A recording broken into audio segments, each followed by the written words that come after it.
Bonjour à nos auditeurs de Radio JM. Aujourd'hui, donc, nous allons parler de la Haftara. Bonjour, Rav Benjamin Afriat. Bonjour Gilles, et nous allons parler de l'Haftara comme nous le faisons chaque fois en même temps. Oui, nous essayons de le faire assez régulièrement. Alors, cette Haftara dont nous allons parler cette semaine, c'est l'Haftara de Shabbat Hagadol, enfin de la paracha parce qu'on est dans le Shabbat Hagadol, c'est le Shabbat qui est avant Pessah. Donc un grand Shabbat comme son nom l'indique, puisque il faut se préparer à cette fête de Pessah. Et donc la paracha et l'Haftara nous y préparent en quelque sorte. Et cette Haftara, cette Haftara est issue du prophète Malachi. C'est le prophète Malachi qui est le dernier prophète qu'on ait eu dans l'histoire biblique, puisque il y a eu 3 derniers prophètes. Il y a eu le prophète Zacharie, Haggai et Malachi, et donc c'est le dernier message d'un prophète. Après, nous n'avons plus la suite de prophètes. Ce sont les rabbanim, je crois, du Talmud qui faisaient en quelque sorte office de prophète, mais sans avoir vraiment ce rôle de prophète à proprement parler. Il transmettait le message biblique, mais sans être prophète. Donc, ce prophète Malachi a écrit, en gros, on a 3 chapitres le concernant, et donc l'Haftara dont est tirée celle qu'on a pour cette semaine, est tirée d'un de ces chapitres. Donc, il a un message très court, le prophète Malachi, mais très court ne veut pas dire incomplet. Il a une densité particulière, et il est aussi comparable comme prophète. Il a beau faire partie des 12 derniers prophètes qu'on ait, mais ce n'est pas un petit prophète malgré tout, c'est un prophète tout court, et il a évidemment son importance. Alors, le prophète Malachi, on ne connaît pas grand-chose de sa vie pour le décrire, si ce n'est qu'il aurait vécu dans la période juste avant la construction du deuxième temple. Donc après, évidemment, la destruction du premier, a priori plutôt en Babylone, donc ce serait plutôt... voilà, donc c'est avant la construction du deuxième, ça c'est sûr. Alors, en ce qui concerne donc la Haftara elle-même, la Haftara va donc pour dire globalement, la Haftara va nous donner un message général, à la fois un message de retour en arrière, dont peut-être tout à l'heure on pourra en reparler, puisqu'il y a un message de Teshuvah qui est inclus dans cette Haftara, et à part ce message de Teshuvah, il y a un message où, évidemment, pour clore à la fin, on nous parle du prophète Élie.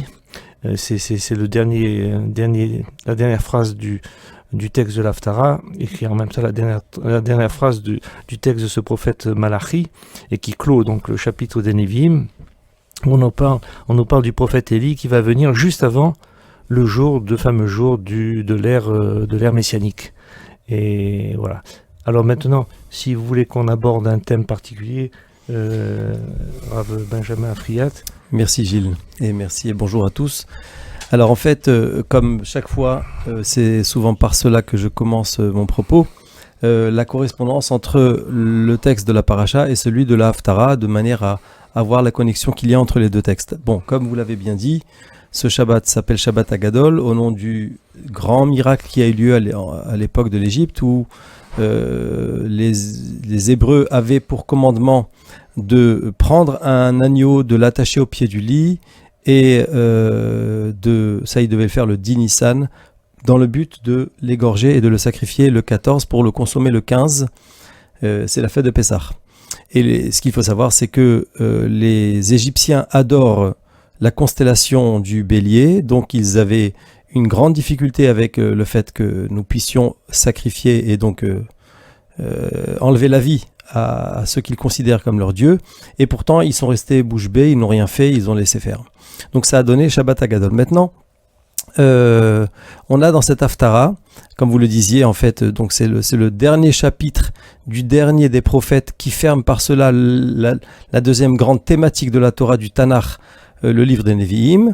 Et je dirais le fil conducteur qui ressort de cela, c'est en un mot la délivrance. Maintenant, pourquoi est-ce qu'on va parler de délivrance? Parce que justement, alors c'est évidemment une nécessité de citer cette phrase du Talmud qui dit que c'est en Nissan que nos ancêtres ont été libérés et c'est en Nissan que nous serons libérés. Alors cette phrase, dans l'actualité brûlante des événements du moment, ne peut pas nous faire en tout cas réfléchir et méditer à cela, puisque nous sommes dans le mois de Nissan et puisque d'une certaine manière, quand arrive ce mois en particulier, chaque année, eh bien, il y a des relents, il y a des éclats, il y a des lumières de délivrance qui apparaissent, quelles qu'elles soient, et on espère effectivement la grande délivrance.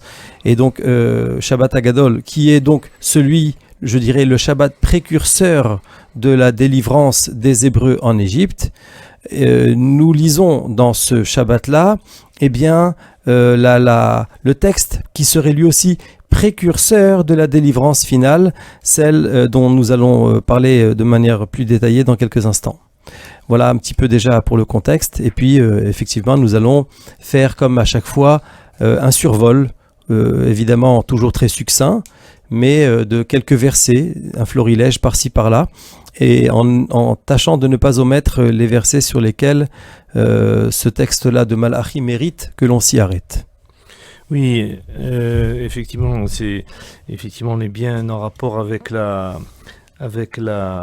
paracha, bien que le lien est plus difficile à comprendre parce que d'habitude, comme la semaine dernière, c'était le thème de la tzarat, le thème de la lèpre, et la Haftara nous parlait directement de la guérison de la lèpre par le général Naaman. Là, le lien est moins aussi visible, mais comme vous l'avez dit, on est toujours dans une libération. Et le prophète Zacharie, effectivement, nous parle à la fin également d'une libération. Ça va être la libération messianique des temps futurs avec ce prophète, avec le prophète Élie. Alors, avant ce message vraiment d'espoir, parce qu'il fallait se rappeler que les prophètes servaient beaucoup aussi de transmetteurs de la parole divine pour transmettre un message d'espoir, parce que il faut se rappeler qu'à ce moment-là, les Hébreux étaient en majorité captifs à Babylone et très peu qui étaient restés en Israël et donc ils avaient besoin d'être remontés entre guillemets, et le prophète Malachi est là également pour remonter le moral entre guillemets. Alors le prophète au début de notre Haftara, donc qui est dans ce chapitre 3, nous dit qu'il commence par nous parler des offrandes que faisaient les tribus de Yehuda à Jérusalem, et puis il fait quelques reproches au peuple pour lui dire que tout ce qu'il faisait à un moment donné, les adultères, les parjures, les magiciens, ça c'est ce qui se dit au verset 5 de ce chapitre 3, Vekarafti alechem la mishpat ve'aiti ed memaer ba mecha shepim ou ba me naafim ou ba nishbaim la shaker ou be oshke sechar sachir almana veyatom ou mate ger velo yereuni amar Hashem sevot.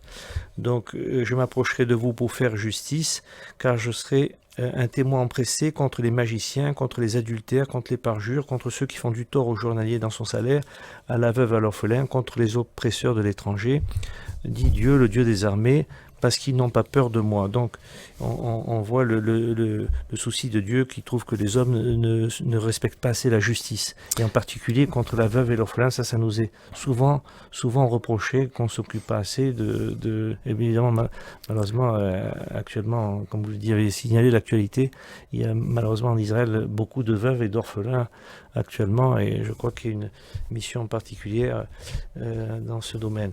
Alors, je voudrais rebondir sur ces deux versets que vous venez de citer. J'avais préparé quelque chose dessus. Donc déjà, lorsqu'on lit c'est le 4e verset du chapitre, c'est par ce verset-là que commence la Haftara. Le verset dit donc « Alors l'Éternel prendra plaisir aux offrandes de Juda et de Jérusalem, comme il faisait aux jours antiques dans les années d'autrefois. Il y a dans ce verset, et ça semble être déjà comme une sorte de vision pour l'ensemble de la Haftara, en tout cas le sentiment d'une boucle qui est en train de se boucler, puisque d'une certaine manière, le verset dit qu'Hachem reprendra plaisir aux offrandes qui ont été faites. Alors ça fait penser à une autre Haftara qui dit que lorsque on a amené des sacrifices, alors Hachem nous dit, mais pourquoi vous amenez des sacrifices si c'est pour au contraire mépriser, si à côté de ça vous ne vous conduisez pas correctement? Est-ce que j'ai besoin que l'on amène des bêtes et que l'on m'offre des animaux si à côté de ça le cœur n'y est pas, si à côté de ça la pensée de soumission, je ne vais pas dire de soumission, on va dire la pensée de dévotion vis-à-vis de Dieu n'est pas présente. Donc c'est-à-dire c'est ça qui est en réalité recherché dans chaque action qu'Hachem nous demande et notamment dans le sacrifice. Et donc là ici, eh bien arrivera le moment où il va retrouver plaisir, c'est-à-dire, je comprends ainsi la chose, eh bien, étant donné que Israël va répondre à nouveau à la définition qu'Hachem attend de lui, de savoir offrir de sa personne et offrir ce qu'il a à offrir à Dieu, en faisant la chose de la bonne façon, alors à ce moment-là, le plaisir de Dieu, si on peut lui prêter des sentiments, va aussi se ressentir chez lui. Ça, c'est pour le 4e verset. Et puis, mais vous disiez qu'à ce moment-là, effectivement, vous avez cité que Hachem donc Dieu va intervenir dans ce jour qui s'appelle Yom Hagadol Shel HaMishpat, un grand jour donc de jugement. À ce moment-là, Hachem va lui-même être le témoin des différents méfaits qu'il reproche. Parce que vous disiez certes que les prophètes sont aussi pour apporter des paroles de consolation et d'espoir, mais ce sont aussi d'abord peut-être les porteurs je dirais du bâton salvateur. Il est salvateur en ce sens où il nous ramène à nous-mêmes, il nous mène à réfléchir à nos actes. Et donc là, en l'occurrence, dans ce verset, eh bien, il s'agit de personnes qui ont commis de la magie. Alors, le problème de la magie, juste un mot, c'est que le magicien pense que c'est lui qui a le pouvoir. Et d'une certaine manière, il use d'un pouvoir qui est plus grand que le sien pour donner l'impression que c'est lui qui est l'émetteur du pouvoir. Donc c'est la raison pour laquelle la Torah est très virulente vis-à-vis de tout ce qui a trait à la magie. On parle aussi de personnes qui vont commettre de l'adultère, c'est-à-dire qui vont avoir des agissements moraux qui ne sont pas convenables. D'une certaine manière, les personnes qui se conduisent ainsi sont celles qui vont ne regarder que leur propre intérêt et oublier qu'il faut intégrer à l'intérieur de sa vie la volonté de Dieu qui vient, je dirais, se greffer à ses pulsions, à ses envies et qui vient donner du sens de manière à les diriger dans la bonne direction. Vous avez aussi, je m'excuse pour le temps que je prends, mais je vais terminer rapidement sur ce verset, eh bien, ceux qui jurent à faux, eh bien, c'est-à-dire jurer, à savoir utiliser le nom de Dieu, mais dans quel but? Eh bien, de mentir. Donc il s'agit encore une fois d'un pouvoir que Hachem donne, que Dieu accorde à l'homme, mais il le fait de la mauvaise façon. Et comme vous le concluiez tout à l'heure, ceux qui vont frauder la veuve, l'orphelin, celui qui le convertit. Donc toutes ces personnes sont des personnes dans un état de vulnérabilité et par conséquent, le fait de profiter de ces situations vulnérables de ces personnes, c'est une faute plus grave encore que si elle avait été commise vis-à-vis d'une personne qui serait avec la totalité de ses forces. Ses forces, oui. Oui, Dieu déteste comme ça qu'on s'occupe pas, surtout quand à un moment donné, pour Moshe Rabbeinu, nous parlait dans les histoires de la période donc juste après la sortie d'Égypte, nous parlait de faire très attention aux jeunes et aux vieillards, enfin aux enfants et aux vieillards plutôt, puisque quand il y a eu le marchandage avec Pharaon, Moshe Rabbeinu il a bien dit, nous voulons sortir avec nos jeunes et on va pas limiter ça à certaines personnes, on va sortir avec tout le monde d'Égypte, avec les enfants et les vieillards en particulier. On n'abandonne personne. Et oui, alors parmi les reproches qui sont faits, il y a également du prophète vis-à-vis du peuple, c'est le fait de ne pas avoir donné la dîme, de ne pas avoir le fameux maaser donnait pour le temple, il y avait un peu un relâchement de ce côté-là, et ce que reproche le prophète. Alors, il y a en parallèle, je pense, avec la fête de Pessah, alors je crois qu'à chaque fois qu'il y a une fête, c'est toujours bon de faire Teshuvah, hein, je pense à chaque moment. Et... Permettez-moi de vous contredire, c'est toujours bon de faire Teshuvah tout le temps, même quand il n'y a pas la fête. Même en dehors des fêtes, tout à fait. Effectivement. Et non, je dis en dehors, parce que c'est sûr, la fête, disons, propice en maximum à la Teshuvah, bien sûr, c'est la fête de Rosh Hashanah et Kippour en particulier, mais bien sûr, toute l'année, il faudrait faire même tous les jours, faire Teshuvah. Mais au moment des fêtes comme Pessah, et parce que dans cette Haftara, à 3 reprises, il y a ce mot de Shuv et de Teshuvah. Alors, j'ai vu que dans le verset, le verset 7, je crois, le verset 7, donc c'est verset, il dit l'émimé avotechem sartem mechouke velo shemartem shuvu elai ve'ashuva alechem amar Hashem sevot va amartem bame nashuv. Ce mot, donc, répéter 2 fois le mot shuva et nashuv. C'est ce qui veut dire, dès le temps de vos ancêtres, vous avez dévié mes lois et vous n'en avez pas tenu compte. Revenez à moi et je reviendrai à vous, dira l'Éternel, et vous aurez l'audace de déclarer sur quoi devons-nous revenir. Et après, donc ça c'est le verset 7, après plus tard, il y a toujours ce mot de chouv qui revient, puisque c'est au verset 18, mais c'est dans un autre contexte, mais il dit « Veshaftem uritem » vous reviendrez et vous verrez, et vers la fin, je crois que c'est le dernier verset carrément, où il y a marqué Ve'eshiv lev avot ala banim, ve'lev banim ala voterem pen avo ve'iketi et ares arem. Alors là, c'est un retour, mais c'est Dieu qui va effectuer ce retour, puisqu'il est marqué Dieu ramènera le cœur des pères par l'intermédiaire des enfants, et inversement le cœur des enfants à leur père. Ça c'est autant, mais il y a toujours ce mot de chouv et de chouva, parce que c'est un moment, ce mot de teshuva, donc est important à tout le temps, de refaire un retour en arrière, de revoir ses fautes. Alors à plusieurs reprises il y a ce même mot de chouvu elai, parce qu'en voyant il y a une technique évidemment qui est connue bien sûr de Gzera Shava, une technique d'interprétation biblique et talmudique, où on nous dit quand on trouve les mêmes éléments à plusieurs endroits, évidemment c'est pour ça en élargit le sens. Et on le trouve également, cette expression de Shuvu Elai qu'on a vu au verset 7, Shuvu Elai, on le trouve également dans le prophète Zacharie, et dans le prophète Isaïe aussi 44, 22. Shuvu Elai ki galtira, c'est Dieu qui dit revenez à moi car je serai ton sauveur. Donc il y a toujours ces éléments de Teshuvah qui sont importants à tous les moments de l'année. Effectivement, c'est évident que c'est un point qui mérite absolument que l'on s'y arrête dans la Haftara. Mais comme vous aviez tout à l'heure parlé de, je ne sais plus si c'était, d'espoir, vous avez parlé d'espoir. Alors j'ai relevé tout à l'heure un verset et en l'étudiant, j'en ai eu même de l'émotion. Je parle du verset 6 et je dis directement le verset en français. « Parce que moi, Éternel, je ne change pas, vous aussi, enfants de Jacob, n'avez pas été anéantis. » Hachem qui ne change pas, Dieu qui ne change pas, ça signifie que quel que soit le cours de l'histoire, quels que soient les événements qui président l'action de l'homme sur terre, eh bien il n'y a pas de changement chez Dieu. Ça me fait penser à une citation dans le Guide des Égarés. Maïmonide dit, en citant un verset qui parle de l'époque du déluge, Hachem lamaboul yashav, on dit ce verset tous les vendredis, Dieu à l'époque du déluge était assis. Cette dimension où Dieu est assis, bien sûr c'est une image pour lui, puisque Dieu n'a pas de corps.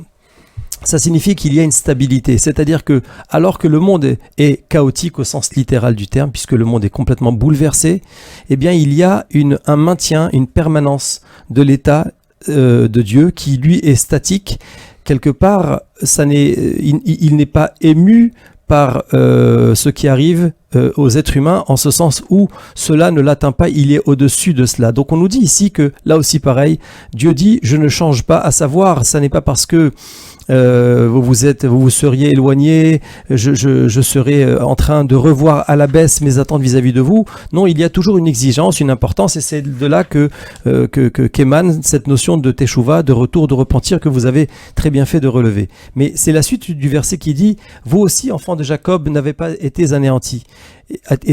C'est-à-dire qu'il y a Et on le voit encore une fois en résonance avec les événements actuels où des despotes, on peut pas employer un autre mot, veulent anéantir gratuitement un peuple qui ne leur a rien fait, sinon d'être existant, tout simplement.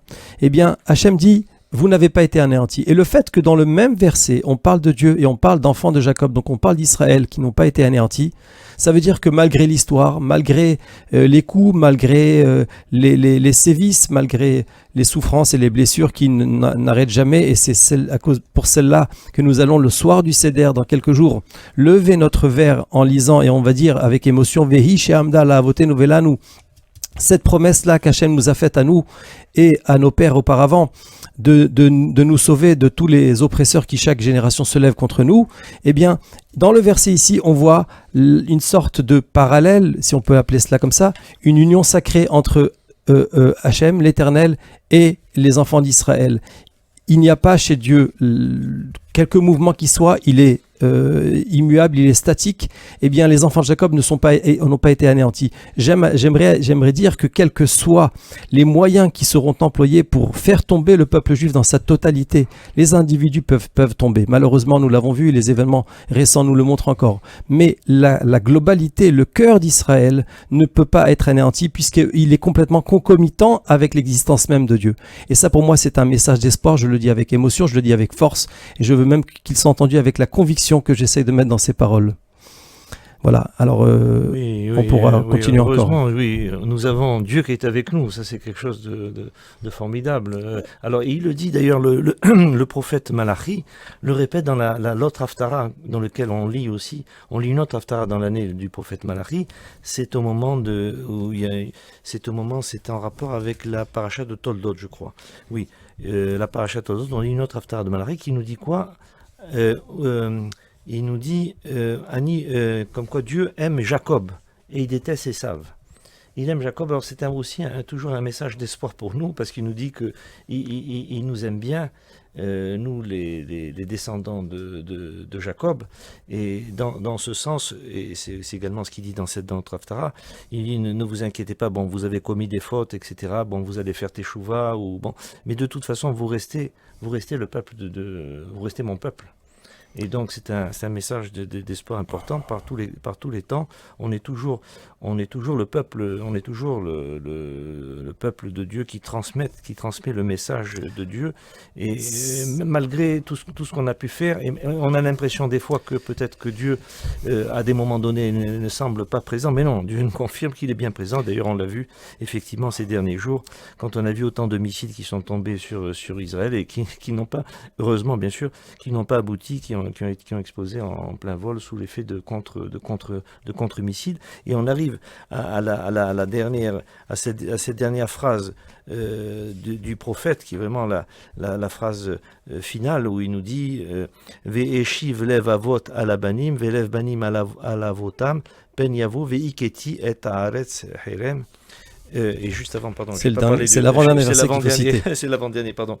L'avant-dernier dit, je le dis en français, « Je vous enverrai le prophète Élie avant qu'arrive le jour de l'Éternel, jour grand et redoutable. » Effectivement, c'est en cela que, on va dire quelque part, et ce verset il est bissé, puisque une fois après avoir terminé le 24e verset donc de la Haftara, on répète à nouveau ce verset parce qu'on attend Élie le prophète, on va dire Élie c'est celui qui va annoncer la délivrance finale, et donc c'est avec cet espoir-là que se termine cette Haftara. Et je terminerai aussi par dire que Dieu est proche de tout le monde, et que dans la mesure où quelqu'un, quel qu'il soit, fait appel à Dieu, c'est-à-dire fait appel aux valeurs qui sont, intemporelles et permanentes, eh bien, Hachem est proche de ces personnes. Donc l'espoir est ouvert à tout le monde, et tout celui qui le veut peut y trouver sa place, et on peut dire que c'est dans cet esprit que la délivrance, elle sera totale et finale. Oui, et espérons. Et puis alors ce prophète Élie, pendant la fête de Pessah, on pense à lui beaucoup aussi, puisqu'on laisse pendant le Seder de Pessah, on lui dit que on l'attend, on laisse une chaise spécialement pour lui, vide évidemment, en pensant qu'il va venir, puisque pour nous le prophète Élie n'est pas mort, il a été emporté dans un char céleste, on suppose qu'il n'est pas mort, c'est pour ça qu'on pense qu'il est là, et aux circoncisions, pendant la fête de Pessah, etc. À différents moments de l'année, on pense qu'il est toujours toujours là et que c'est lui qui va nous amener ces temps messianiques. Alors merci beaucoup Rav Benjamin Afriat pour tous les enseignements que vous avez donnés, nombreux aujourd'hui pour cette Haftara qui est évidemment riche, et souhaitons de bonnes fêtes de Pessah à tous nos auditeurs. Merci à Amy à la technique et à Jordan, et à très bientôt pour une nouvelle émission. Merci à vous tous.